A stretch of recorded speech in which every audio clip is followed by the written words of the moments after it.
नमस्कार, TV51च्या या बुलेटिनमध्ये आपलं स्वागत। आपल्या परिसरातील ताज्या बातम्या व चालू घडामोडींचे अपडेट्स आपल्या फोनवर मिळवण्यासाठी TV51च्या YouTube चॅनलला सबस्क्राइब करा।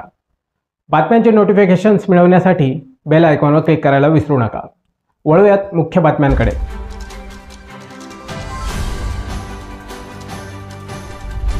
अभयनगर पोलीस स्टेशन हद्दीतील धनोली येथे पोलीस अधीक्षक नाशिक ग्रामीण यांच्या आदेशान्वये नियुक्त रणरागिणी पथक क्रमांक 1 ने धनोली डॅम जवळ सर्पगंगा नदी किनारी झुडपामध्ये असलेल्या गावठी दारूचा अड्डा उद्ध्वस्त केला आहे। या कारवाईत एकूण 1120 लिटर मोहाची फुले मिश्रित रसायन जप्त करून नष्ट करण्यात आले आहे। या कारवाईत रणरागिणी पथकाच्या प्रमुख महिला पोलीस हवालदार सोनाली केदारे यांच्यासोबत सत्यभामा सोनवणे, अश्विनी परदेशी, राजश्री आईराव, संध्या पवार, ललिता दिवे, मीरा दहिबाते, विलास सूर्यवंशी आणि पुरुषोत्तम मोरे यांनी या कारवाईत सहभाग घेतला।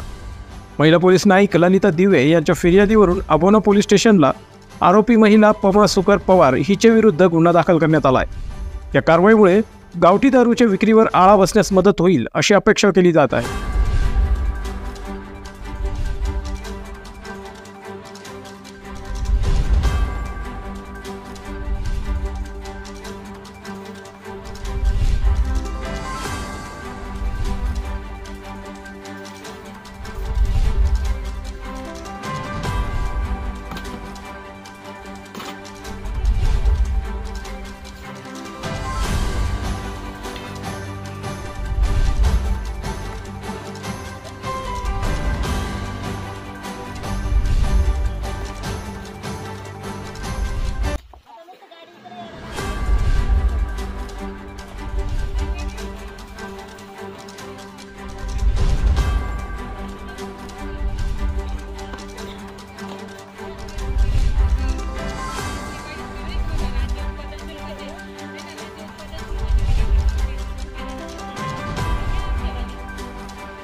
या बातमीपत्रात इतकेच।